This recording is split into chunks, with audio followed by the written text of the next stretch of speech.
Que le Seigneur vous bénisse ce matin, donc peuple de Dieu, vous qui êtes venus à la rencontre du Seigneur.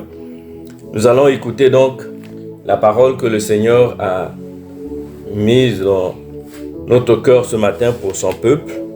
Cette parole se situe dans le livre d'Ésaïe, au chapitre 54, et nous lirons le verset 10. Donc Ésaïe 54, verset 10. Je lis la parole au nom de Jésus. Il est écrit: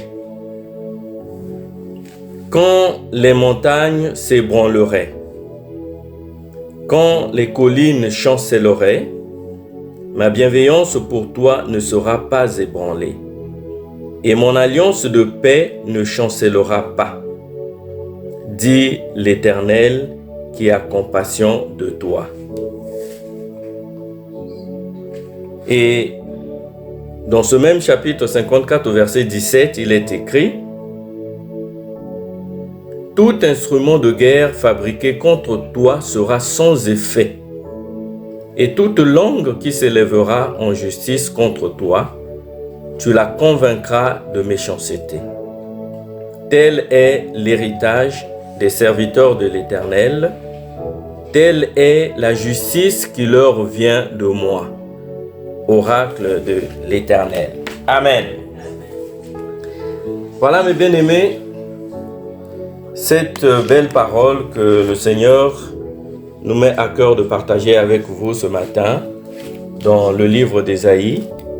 C'est une promesse que le Seigneur fait à son peuple et un engagement qu'il prend aussi pour lui rappeler que quand même tout se passerait mal autour de lui, quand même il aurait le sentiment que les montagnes se chancellent, que les montagnes s'ébranlent, que tout s'écroule autour de lui, mais son alliance de paix, l'alliance que l'Éternel a contractée avec son peuple, cette alliance-là, elle ne chancellera pas. Voilà pourquoi tout à l'heure nous avons chanté que tout passera, mais sa parole, elle ne passera pas. Cette parole, elle ne passera pas parce que la parole, c'est l'alliance que l'Éternel a établie et un engagement que l'Éternel a pris envers son peuple. Et comme il est toujours derrière sa parole, celle-ci ne passera pas, elle sera toujours d'actualité parce que ce que Dieu promet, non seulement il le fait toujours, selon le psaume 33, il dit un mot et la chose s'accomplit au verset 9, mais aussi parce que Dieu ne peut pas se trouver menteur, ce qu'il dit, il le fait toujours. Et il est écrit qu'il n'est pas un homme pour mentir, ni le fils de l'homme pour se repentir. Autrement dit, il ne revient pas sur l'engagement qu'il a pris, sur la parole qu'il a donnée. Vous l'avez compris, nous parlons de l'alliance, de la puissance de l'alliance que l'Éternel a envers son peuple et avec son peuple.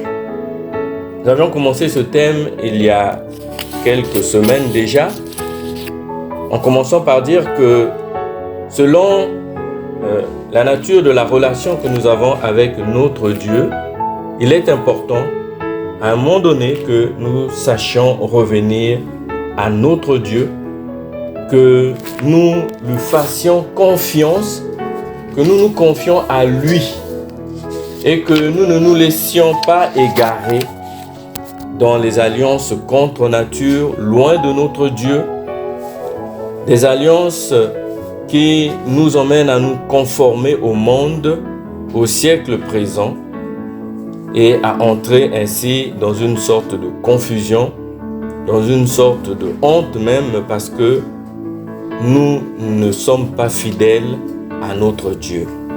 Or, le lien que nous avons avec notre Dieu, la relation que nous avons avec notre Dieu, nous conduit naturellement à lui demeurer fidèle parce que lui, il est fidèle à sa parole, il est fidèle à lui-même et il est toujours prompt à accomplir sa volonté dans nos vies. Et lorsque nous nous éloignons de notre Dieu, lorsque nous ne lui sommes pas fidèles, lorsque nous nous confions à d'autres dieux que lui, il nous arrive des catastrophes, il nous arrive d'être dans la confusion. Autrement dit, de ne plus voir la gloire de notre Dieu se manifester dans nos vies. Or, il est écrit que quiconque croit en lui ne sera pas confus. La confusion, le trouble n'est pas pour les enfants de Dieu. Ce thème a été abordé aussi par notre frère Médard la semaine suivante lorsqu'il a développé l'alliance en la définissant dans tous ses contours comme un contrat entre deux parties, un engagement qui bien sûr concerne deux parties, qui a des clauses, et en disant aussi qu'il y avait des alliances particulières qui pouvaient être individuelles, qui pouvaient être collectives, et que ces alliances nous engageaient. Et il a notamment fait le parallèle entre la première alliance qui engageait donc Adam et selon laquelle nous étions liés à notre Dieu par Adam, par la loi à laquelle Adam avait désobéi, la loi de l'Éden, et qu'il fallait que cette loi-là soit cassée, cette alliance-là soit cassée pour que nous puissions entrer dans une deuxième alliance meilleure avec notre Seigneur pour vivre la manifestation de la gloire de Dieu dans nos vies, étant entendu que le second Adam, c'est-à-dire Jésus-Christ, est celui qui nous permettait donc d'entrer dans la deuxième dimension de cette alliance, dans la deuxième alliance qui est celle du salut. Ce matin, nous continuons dans le même sens pour parler de l'alliance que nous avons avec notre Dieu sous l'angle de la fidélité à notre Dieu. Fidélité, pourquoi? Parce que Dieu est fidèle et il veut que nous aussi, nous lui soyons fidèles. Et le Dieu qui est fidèle, qui a dit cette parole que nous avons lue et qui a rappelé cet engagement dans le livre d'Ésaïe au chapitre 54 au verset 10 et au verset 17, ce même Dieu-là, c'est celui qui est fidèle, oui, et c'est celui, lorsqu'il vient ici rappeler à son peuple d'Israël que combien même tout chancelerait autour de lui, son alliance à lui, la parole, l'engagement qu'il a pris d'être son Dieu, d'être le Dieu d'Israël, le Dieu d'Abraham, d'Isaac et de Jacob, cet engagement-là, il ne le renierait pas.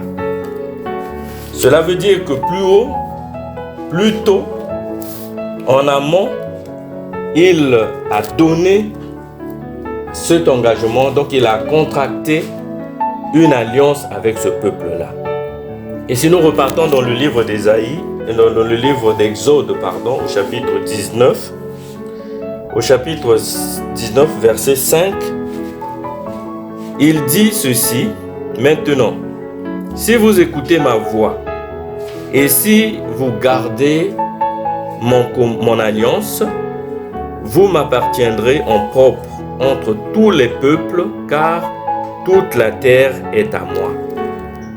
Si vous écoutez ma voix et si vous gardez mon alliance, vous m'appartiendrez entre tous les peuples. Donc il avait donné une clause à cette alliance qu'il avait conclue avec son peuple d'Israël par son médiateur Moïse, que si ce peuple-là qu'il avait choisi comme son peuple gardait ses commandements, s'il écoutait sa voix, s'il marchait dans l'obéissance à ses préceptes, à sa loi, il serait son peuple et lui, il nous garantirait donc la paix dont il parle ici dans le chapitre 54 du livre d'Ésaïe que nous venons de lire. Bien-aimé, donc l'alliance, Dieu l'a contractée plutôt avec son peuple. Une alliance, c'est un contrat. Il peut être oral, il peut être écrit. Il lie deux parties ou plusieurs parties. Il peut lier un peuple ou un individu à Dieu. Donc, quand il y a une alliance entre deux parties, ça veut dire que les deux parties sont liées désormais. Ils sont liés, ils ont un avenir commun. Ils ont quelque chose qui les unit, un lien qui est fort, qui les unit. Et ce lien, ce pacte, comme on pourrait l'appeler, à force de loi, parce qu'il devient une référence, et ne pas lui obéir peut nous exposer naturellement à, on peut dire, des sanctions, mais peut nous exposer aussi à des désagréments. Parce que la loi, elle est faite elle est donnée pour être respectée, pour être donc obéie. Donc, lorsqu'il y a une alliance, lorsque Dieu considère que nous avons une alliance avec lui, cela nous garantit qu'il sera toujours là pour respecter sa parole, mais nous aussi de notre côté, nous avons aussi des devoirs, parce que la loi, l'alliance nous garantit des droits, mais nous avons aussi envers l'autre partie, envers notre Dieu, des devoirs que nous devons aussi respecter. Donc, cette alliance nous conduit à une confiance et nous oblige, je devrais dire, à une confiance réciproque. Sans confiance réciproque, l'alliance ne vaut rien. L'engagement ne vaut rien. Parce que ce sont des engagements mutuels que nous prenons. Vous marchez dans mes voies, vous obéissez à ma parole, vous êtes mon peuple et moi je vous garantis la paix. Donc si tu n'obéis pas à ma voix, si tu ne respectes pas tes engagements, moi non plus de mon côté, rien ne m'oblige à respecter mes engagements envers toi. Donc nous, en tant que peuple de Dieu, nous avons cette obligation-là de faire sa volonté, de lui obéir.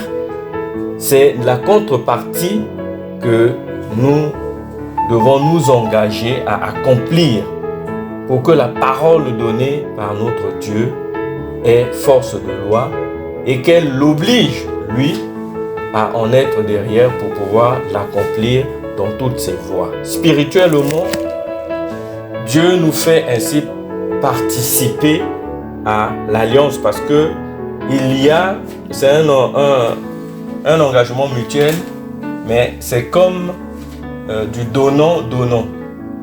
L'alliance nous conduit à une relation, je vais dire, interactive. Autrement dit, moi j'agis et l'autre aussi agit. Moi, je m'engage et l'autre aussi s'engage. Donc, le peuple d'Israël a toujours marché ainsi avec le Seigneur. Et cela ne date pas d'aujourd'hui. Mais Dieu a toujours été fidèle dans ses engagements.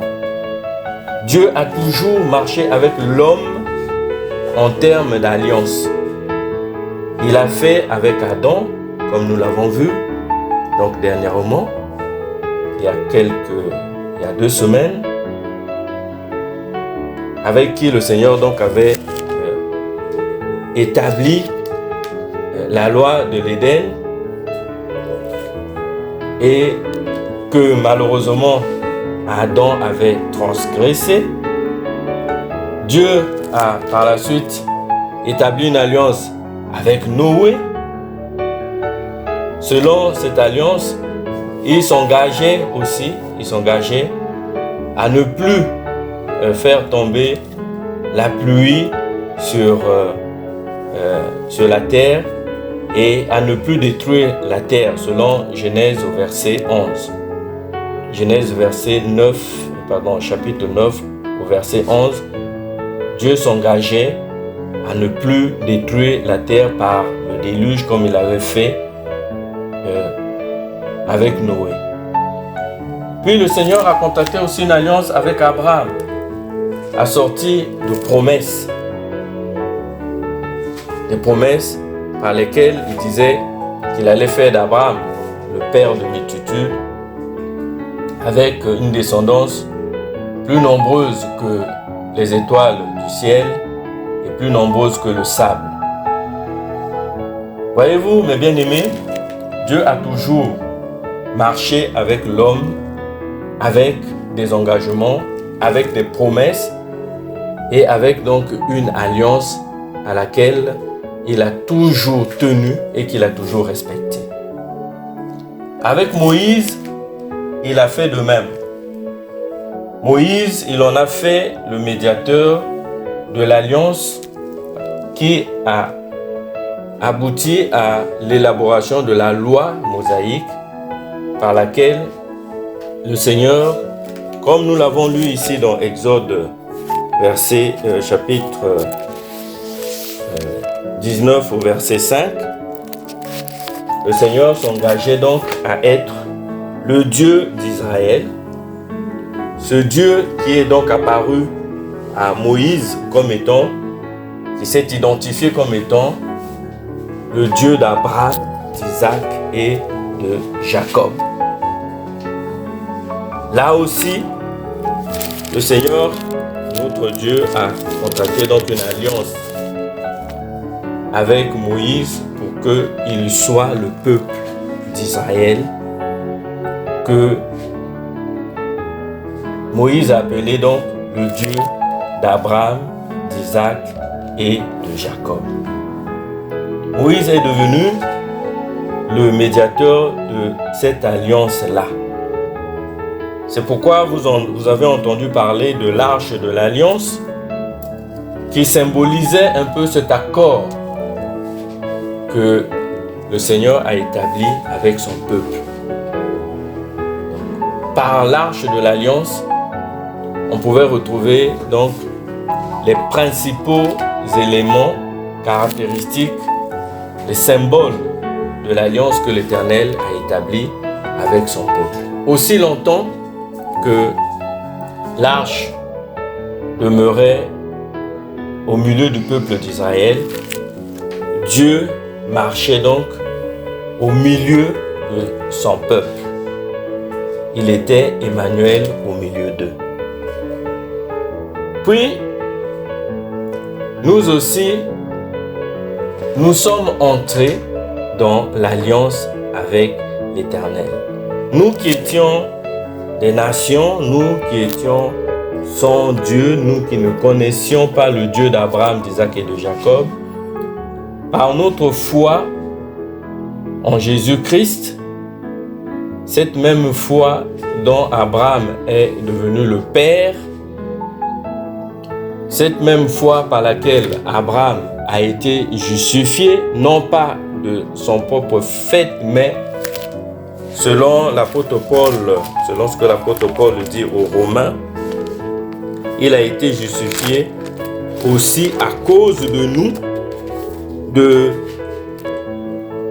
notre foi en cette promesse-là. Dans Romains 4, c'est à cause de nous que cela lui fut compté.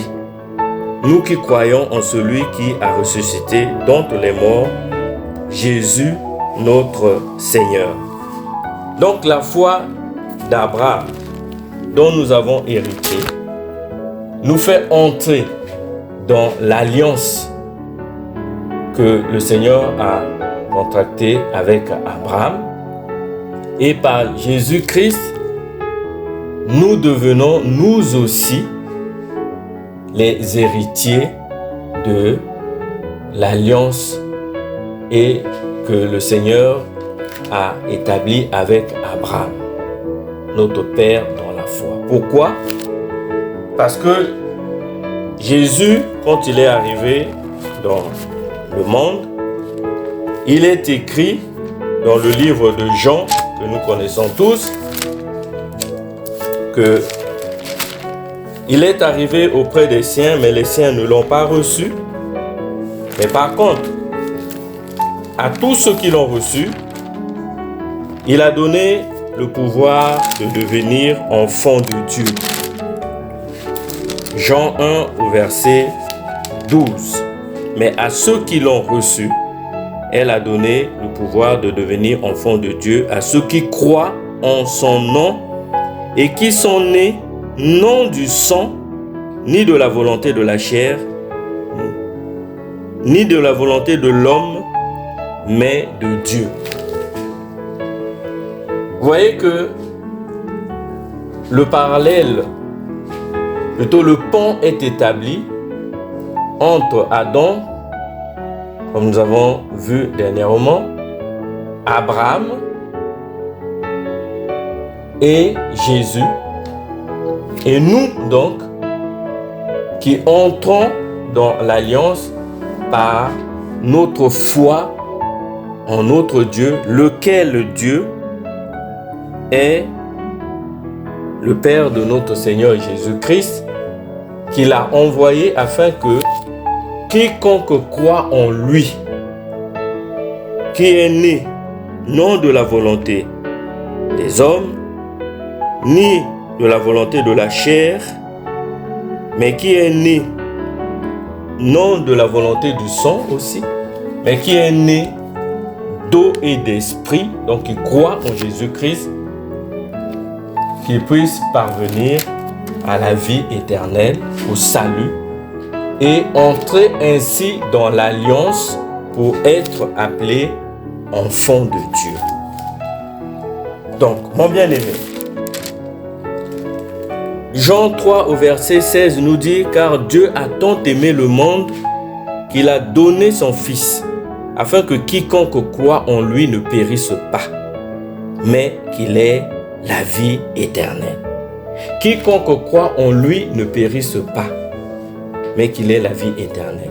Donc, nous, l'alliance que nous avons avec notre Dieu, c'est que nous devons croire par Jésus-Christ. Nous devons croire en Jésus-Christ, que Dieu l'a envoyé pour nous, qu'il est mort à la croix, ressuscité d'entre les morts, assis à la droite du Père où il intercède pour nous. C'est notre profession de foi. Nous devons croire en ce Dieu-là pour entrer en Jésus-Christ, bien sûr, pour entrer dans l'alliance, pour entrer dans la promesse d'Abraham, pour devenir nous aussi enfants de Dieu. C'est alors que nous devenons donc héritiers et possesseurs des promesses que Dieu a faites à Abraham. La puissance de l'alliance, elle est là, mes bien-aimés. Croire en Jésus-Christ pour pouvoir entrer dans l'alliance et gagner le salut. Pour ne pas périr, mais pour recevoir la vie éternelle. Donc Jésus-Christ est devenu pour nous, dans cette nouvelle alliance, le médiateur. Autrement dit, le chemin par lequel nous passons pour avoir accès au Père et pour ainsi gagner le salut, autrement dit, la vie éternelle. Cette alliance-là qu'il a établie pour nous, c'est une alliance qui est supérieure à toutes les alliances que Dieu a contactées jusque-là avec son peuple. C'est une alliance nouvelle et cette alliance est meilleure. Pourquoi? Parce que c'est la seule qui nous garantit le salut. L'alliance que le Seigneur avait établie avec le peuple d'Israël, selon laquelle il était leur Dieu et eux, ils étaient son peuple, ne leur garantissait pas la vie éternelle.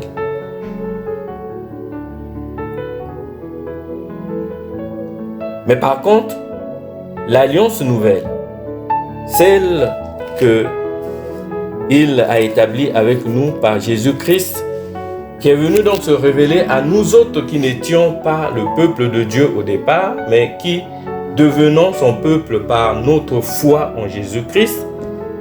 Cette alliance-là, elle est meilleure parce qu'elle est la seule qui nous garantit la vie éternelle, qui nous garantit le salut. Il est écrit dans le livre d'Hébreux, au chapitre 8, et nous allons le lire ensemble. Hébreux 8,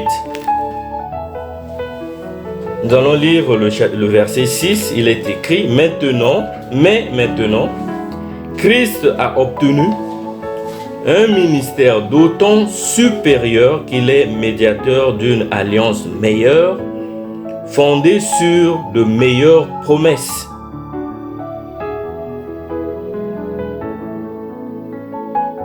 Nous pouvons continuer au verset 7. « Si en effet, la première alliance avait été irréprochable, et il n'y aurait pas lieu d'en chercher une seconde. C'est bien en effet sous la forme d'un reproche que Dieu dit « Voici que les jours viennent, dit le Seigneur, où je conclurai une alliance nouvelle avec la maison d'Israël et la maison de Juda. Ce ne sera pas comme l'alliance que j'ai traitée avec leur père, le jour où je les ai pris par la main pour les faire sortir du pays d'Égypte. Puisque eux-mêmes n'ont pas persévéré dans mon alliance, moi aussi, je ne me suis pas soucié d'eux, dit le Seigneur. Verset 10. Or, voici l'alliance que j'établirai avec la maison d'Israël. Après ces jours-là, dit le Seigneur, je mettrai mes lois dans leur intelligence, je les inscrirai aussi dans leur cœur, je serai leur Dieu et ils seront mon peuple. Le Seigneur parlait ici au présent, mais pour annoncer l'ombre des choses à venir qui devaient se passer donc dans le futur. Et le médiateur qu'il a trouvé donc pour accomplir cette parole-là, cette promesse-là, c'est Jésus-Christ qui est venu donc pour accomplir ce que le Seigneur avait prédit, avait annoncé avant son arrivée.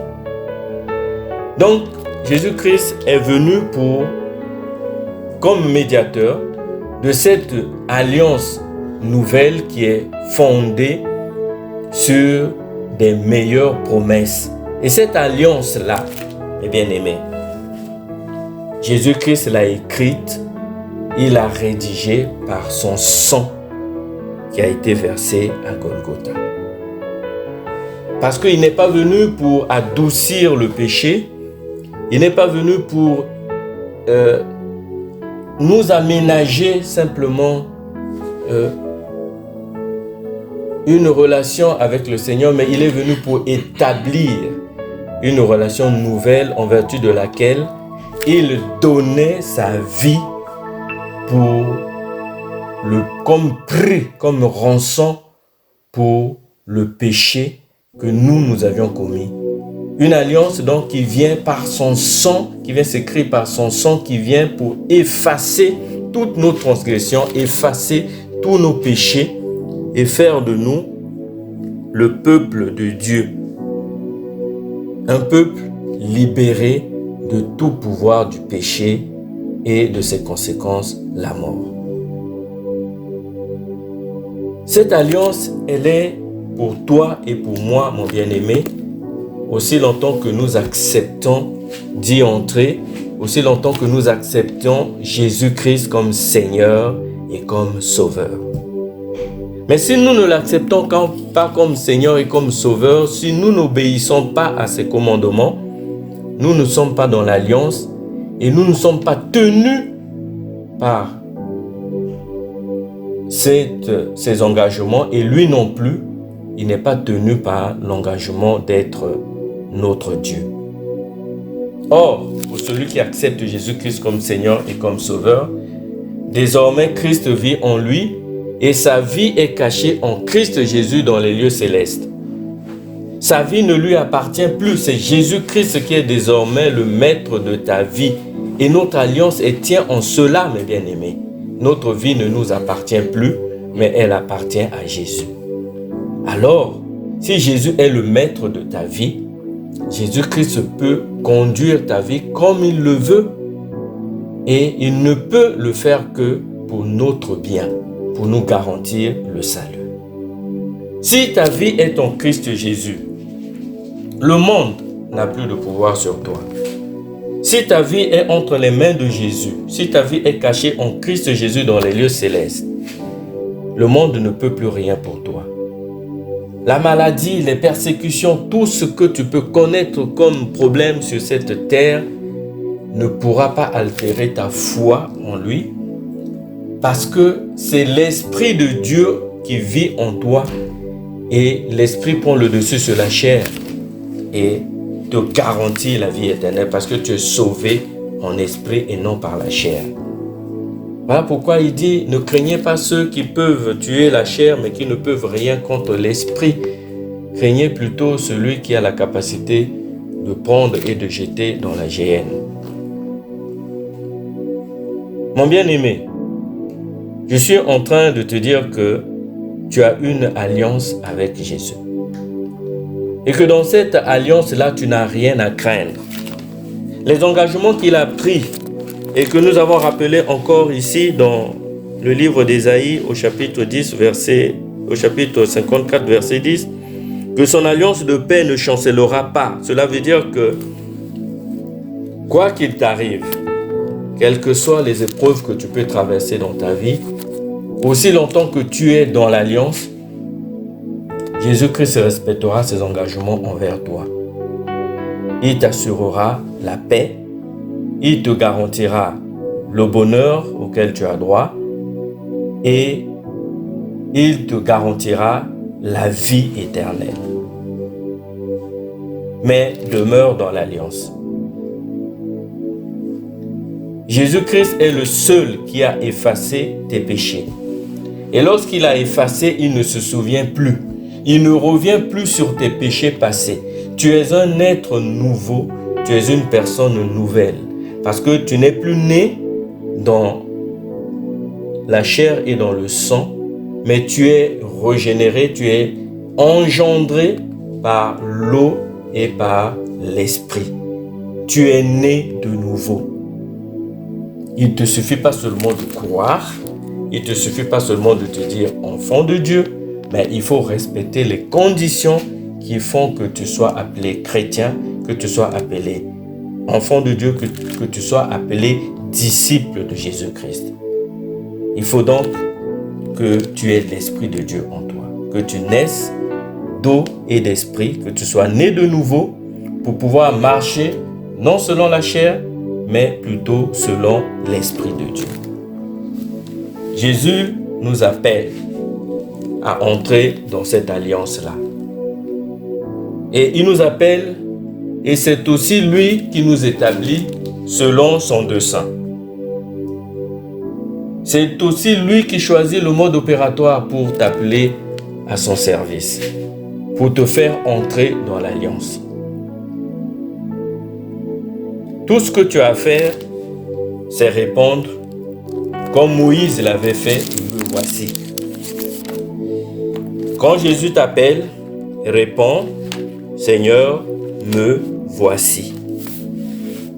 Parce que lui, il te connaît. Il n'appelle pas n'importe qui.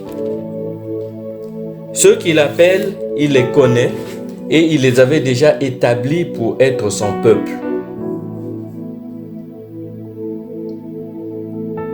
Il a dit par la bouche de son serviteur Paul, en parlant aux Romains, dans le chapitre 8, et nous connaissons tous ce verset,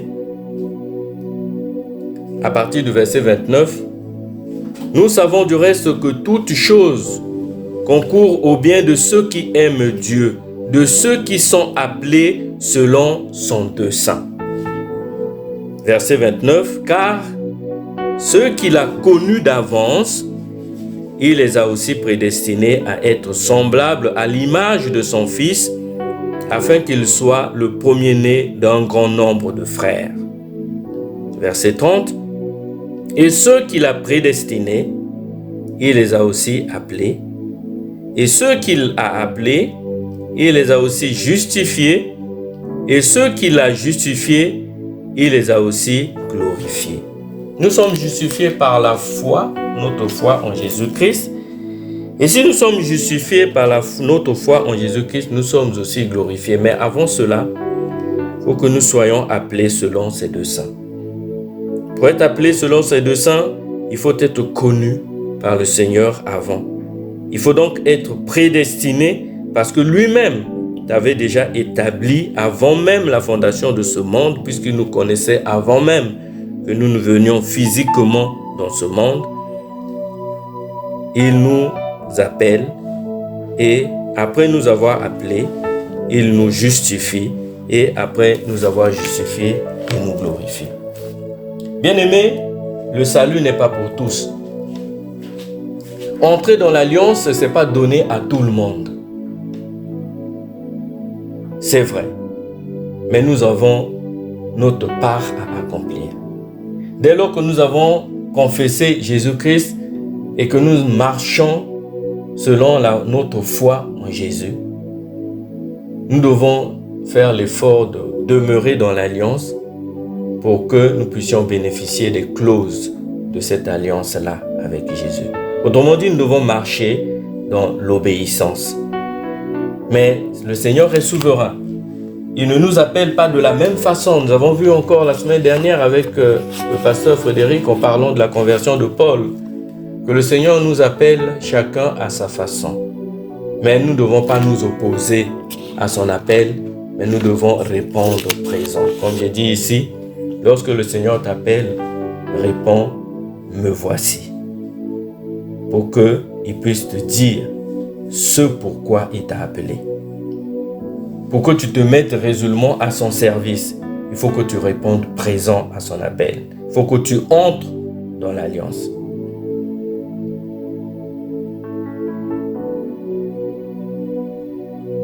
Le Seigneur peut se révéler à toi de plusieurs façons.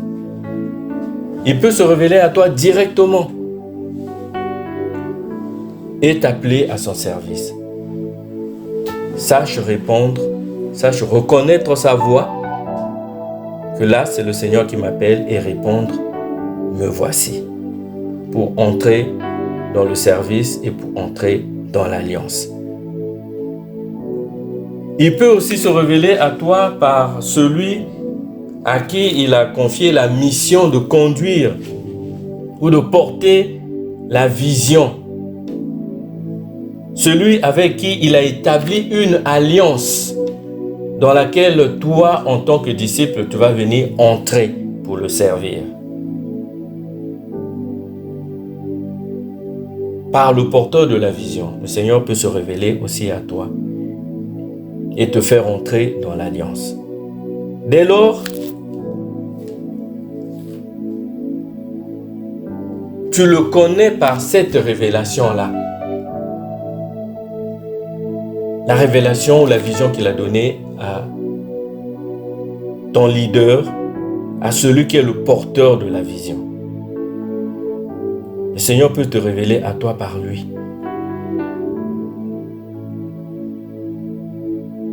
Et c'est à toi, lorsque tu entres dans le service, lorsque tu acceptes le Seigneur dans une église donnée où le Seigneur a donné la vision, c'est à toi de t'approprier cette vision-là.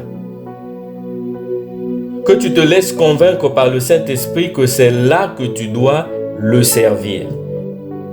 Que tu entres toi aussi dans l'alliance et que désormais, tu gagnes le droit de l'appeler le Dieu d'Abraham, d'Isaac et de Jacob, ou le Dieu de l'Église, du lieu où toi tu sers le Seigneur. Nous, dans la vie comblée, nous l'appelons le Dieu d'Abraham, d'Isaac et de Jacob, le Dieu de la vie comblée. Nous l'appelons aussi le Dieu de Fulgence, parce que c'est à Fulgence que Dieu s'est révélé et c'est avec Fulgence que Dieu a conclu une alliance selon laquelle il dit à Fulgence, si tu m'aimes, amène le monde à croire à l'évangile. Et je serai avec toi comme j'étais avec Pierre, Paul et Jean. Et il s'engage, il dit, tout ce que tu me demanderas de faire pour un homme, je le ferai. Et en mon nom, aucun esprit ne te résistera. Je grave ton nom sur la paume de ma main droite. Voilà les paroles que Dieu a révélées à Fulgence et qui ont conduit à l'établissement de cette communauté que nous appelons la vie comblée, où là encore le Seigneur a dit à son serviteur que c'est en faisant simplement ce que moi, Dieu, je demande, que tu parviendras à une vie comblée. Mon bien-aimé, c'est cela la vision de la vie comblée et c'est cela l'alliance que Dieu a établie avec l'homme, celui qui est le porteur de la vision dans l'église dans laquelle nous le servons. Lorsque tu entres dans l'église, lorsque tu entres dans la communauté, lorsque tu sers le Seigneur dans cette vision-là, tu dois aussi entrer dans la vision et tu dois aussi donc entrer dans l'alliance. Et cette alliance devient une alliance que le Seigneur a établie directement avec toi aussi, pour que tu puisses vivre une vie comblée en Jésus-Christ. En faisant simplement ce que Dieu te demande de faire, il faut que tu entres dans l'alliance. Il faut que tu entres dans la vision de ton leader. Tu ne peux pas servir le Seigneur dans la vie comblée et sans entrer dans la vision de la vie comblée. Tu dois croire en cette vision-là, que ce Dieu-là que nous appelons le Dieu d'Abraham, d'Isaac et de Jacob est le même qui a donné la vision à son serviteur, la vision dans laquelle toi tu le sers, la vision dans laquelle toi tu es entré et qui a établi donc un contrat, une alliance, un engagement, un pacte avec son serviteur. Et lorsque tu le pries, rappelle-lui les clauses, rappelle-lui son engagement, rappelle-lui la parole qu'il a donnée à son serviteur. Tu es le Dieu d'Abraham, d'Isaac et de Jacob. Tu n'as pas changé. Tu es celui qui est apparu à son serviteur Fulgence et qui lui a dit, en vertu de cette parole et de cette vision, de cette promesse, moi je viens te demander parce que tu m'as dit, tu seras avec moi comme tu étais avec Pierre, Paul et Jean, et que tout ce que je te demanderai, tu me l'accorderais. Et Dieu qui est fidèle à son alliance, Dieu qui est fidèle à sa parole, bien-aimé, il ne résistera pas et il te donnera ce que ton cœur désire. C'est pourquoi tu dois demeurer fidèle à l'engagement pris. Tu dois demeurer fidèle à l'alliance. Tu dois servir le Seigneur envers et contre tout. Tu dois demeurer fidèle à la parole. La vision que le Seigneur a donnée à son serviteur n'est pas en dehors de la parole. Elle est l'émanation de Dieu lui-même. Elle est tirée de sa parole. Emmener le monde à croire à l'évangile, c'est ce que le Seigneur lui-même a dit. Parce qu'il a dit, allez de par le monde et faites de toutes les nations des disciples, en les baptisant au nom du Père, du Fils et du Saint-Esprit. Mon bien-aimé, entre dans la bergerie. Demeure dans la bergerie. Ne t'en éloigne pas. Sers le Seigneur comme il te le demande. Ne t'éloigne pas de la bergerie. Reste fidèle à la promesse. Reste fidèle à la vision. Reste fidèle à l'alliance que le Seigneur a établie avec toi. Parce que désormais, tu es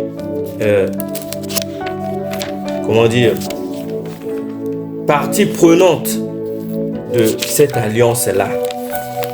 Tu es partie prenante de cet engagement que le Seigneur a pris avec son serviteur. Elle te concerne. Le Seigneur te bénit au travers de sa parole, par sa parole et au travers de l'engagement qu'il a pris. Sois fidèle jusqu'à la mort et il te donnera la couronne de victoire, c'est-à-dire la vie éternelle, comme il le dit dans Apocalypse 13 au verset 10. Demeure fidèle jusqu'à la mort.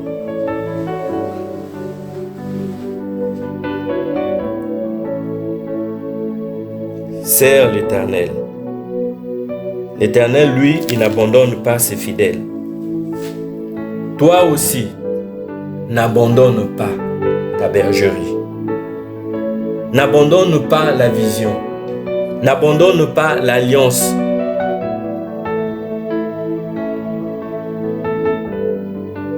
Mais sois fidèle et accomplis les clauses de cette alliance. Respecte les engagements que tu as pris jusqu'au bout. L'alliance avec Jésus-Christ est une alliance qui est meilleure à tout point de vue. Et selon cette nouvelle alliance, nous pouvons retenir simplement que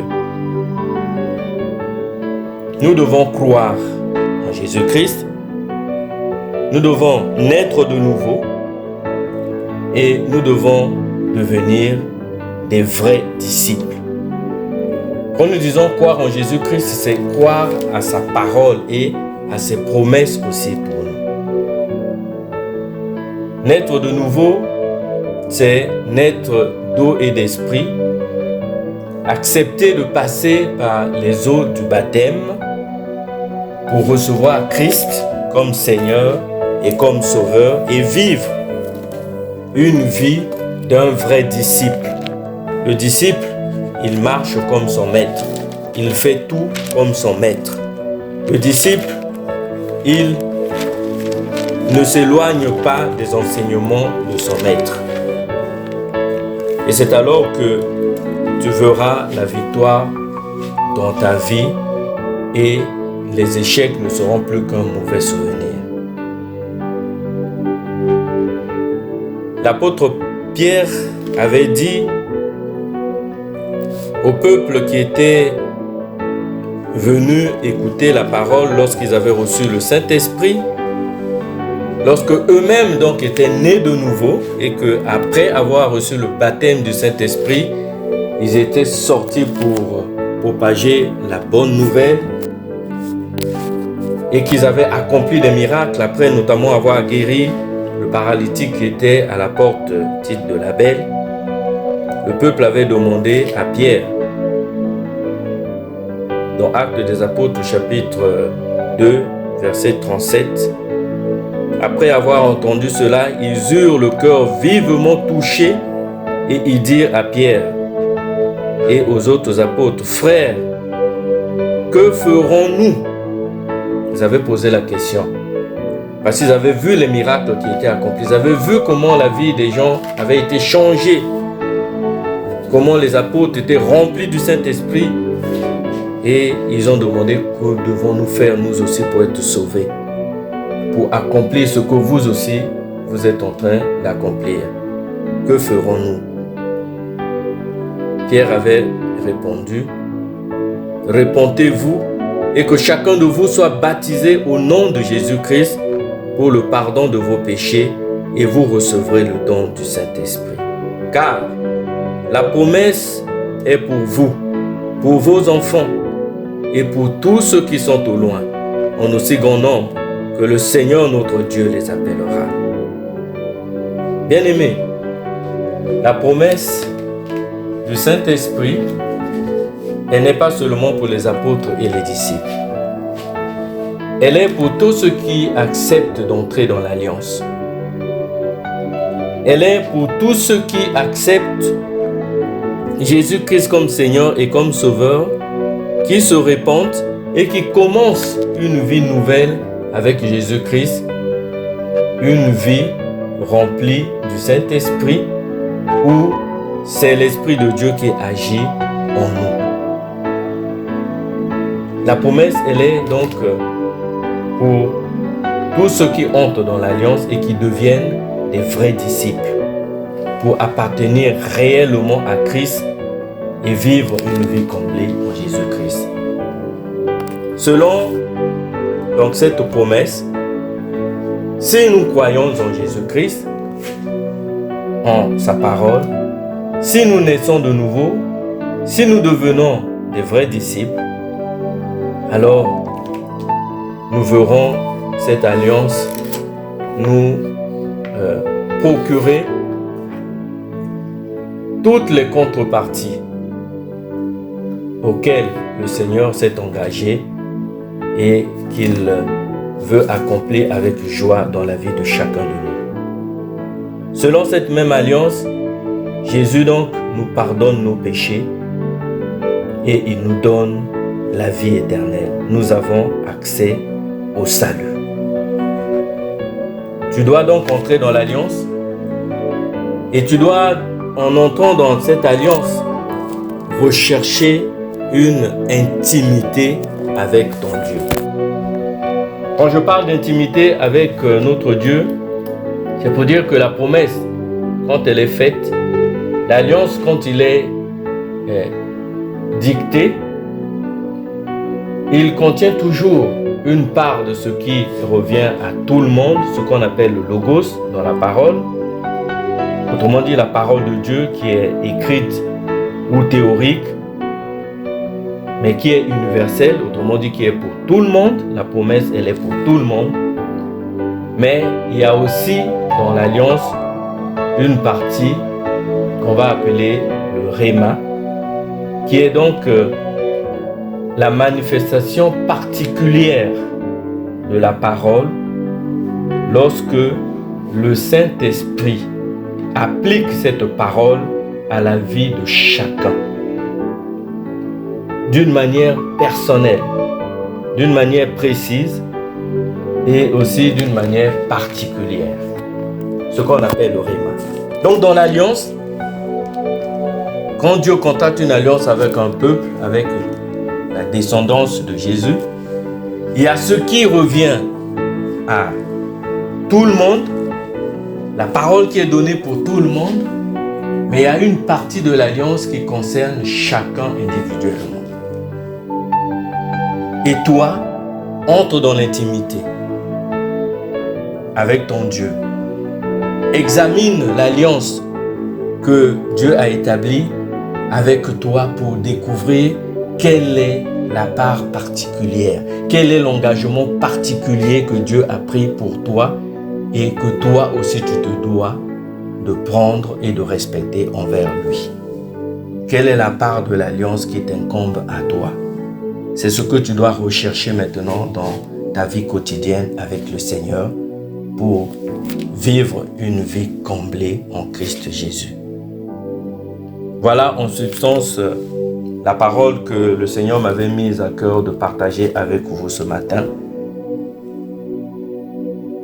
Bien-aimé, ne sois plus un observateur, ne sois plus un simple sympathisant de la parole, de l'évangile, mais deviens un vrai disciple de Jésus-Christ.